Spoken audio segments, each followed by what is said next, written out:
दोस्तों, ये वीडियो एक सच्ची घटना पर आधारित है। ये वीडियो उन सभी माइग्रेंट्स को भी सपोर्ट करती है जो अपनी ज़मीन, अपना गांव छोड़कर एक बेहतर जीवन की तलाश में घर से निकलते हैं। ऐसे इश्यूज़ को मेन स्ट्रीम मीडिया कवर नहीं करती क्योंकि इसमें टीआरपी नहीं है।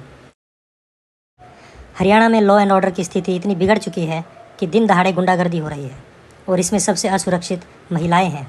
आगे नहीं खाने दे रही, देखो बाहर नहीं होने देता तो जो पब्लिक जो हमको मारा ना, ये दिन तो इधर का जाता है, इधर भी आता है, हमको इधर आके देखता है, कोई है कि ना। यहाँ कितने दिन से रह रहे हो? यहाँ 3 महीने से रह रहे हैं। और ये कब से रह रहे थे ये बंगाल वाले? बंगला ये तो बहुत दिन से रह रहा है, 25 साल का रह रहा है। 3-4 साल से। इससे पहले कहाँ रहते थे? वो यहीं रहते थे बंगाल वाले शुरू से ही। हाँ, यहाँ 3 महीने में आए। तुम इससे पहले कहाँ रहते थे? इससे पहले मोहन के पास रहता था। पहले ना मोहन में नस्ल। आपका बेटा क्या नाम है? आपका नाम क्या है? शुकुरजान है। शुकुरजान। बारडा में जो एक प्रवासी मजदूर जो बंगाल का था, साबिर मलिक, उसकी कथित गोरक्षकों ने निर्मम हत्या कर दी। उसके 2 साथियों को बुरी तरह से घायल भी कर दिया और हम तमाम प्रवासी मजदूर जहां ये कचरा बीनने का काम करते हैं, यहाँ अपनी रोजी रोटी चलाते हैं, 1800-1900 किलोमीटर दूर यहाँ आए हुए हैं। वो बुरी तरह से भयभीत हैं और इस सिलसिले में हमने उनसे बात की है।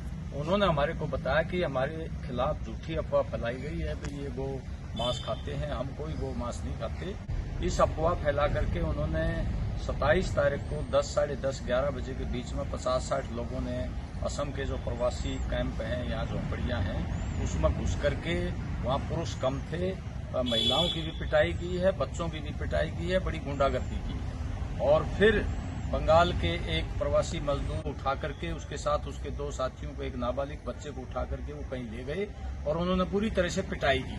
साबिर मलिक की मृत्यु हो गई। ये जो घटना है, हम ये कहना चाहते हैं, ये जो कट्टरपंथी संगठन है जो धर्म के नाम पर लोगों को आपस में लड़वाते हैं, हमला करते हैं। पिछले साल भी बारवास गांव में 2 गो तस्करी के नाम पर 2 को मार करके जला दिया गाड़ी में। और फिर यहाँ एक बारडा में गिरोह पैदा हो रहा है। हमारे बच्चों को गलत रास्ते पर ले जाने की साजिश इनकी है। तो इसलिए हम ये कहना चाहते हैं हरियाणा सरकार से कि ऐसे जो कथित गोरक्षक हैं, जो इस तरह की निर्मम हत्या कर देते हैं इंसान की, उनके ऊपर प्रतिबंध लगाया जाए।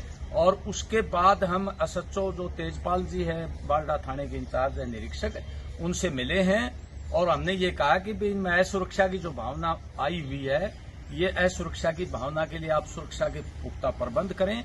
और जो जिन्होंने हत्या की है, जो लोग शामिल हैं, हालांकि 7 आदमी उन्होंने गिरफ्तार भी किए हैं, और हमने कहा कि जो लोग इसमें शामिल हैं या गुंडागर्दी करते हैं, उनके ऊपर और हत्या करने वालों को कड़ी से कड़ी सजा मिले।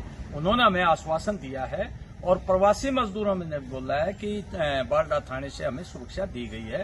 तो ये हम कहना चाहते हैं विशेषकर हरियाणा सरकार से, क्योंकि हरियाणा सरकार हम आरोप लगा रहे हैं ऐसे लोगों को पाल रही है, वो ऐसे लोगों को छूट दे रही है और इस तरह से वो वैमनस्य पैदा करते हैं आपस में कमा के खाने वालों के। और ये लोग तो 1800-1900 किलोमीटर दूर आकर के अपनी रोजी रोटी चलाने के लिए, अपने बच्चों का पेट पालने के लिए यहाँ आए हुए हैं, कचरा बिन के अपनी रोजी रोटी चलाते हैं। ऐसे लोगों में ये इस तरह के जो लोग हैं, गैर कानूनी काम करते हैं, उनके ऊपर पूरा प्रतिबंध लगाया जाए और जिन्होंने उस प्रवासी मजदूर की हत्या किया, प्रवासी मजदूर है, उनको कड़ी से कड़ी सजा दिलाई जाए।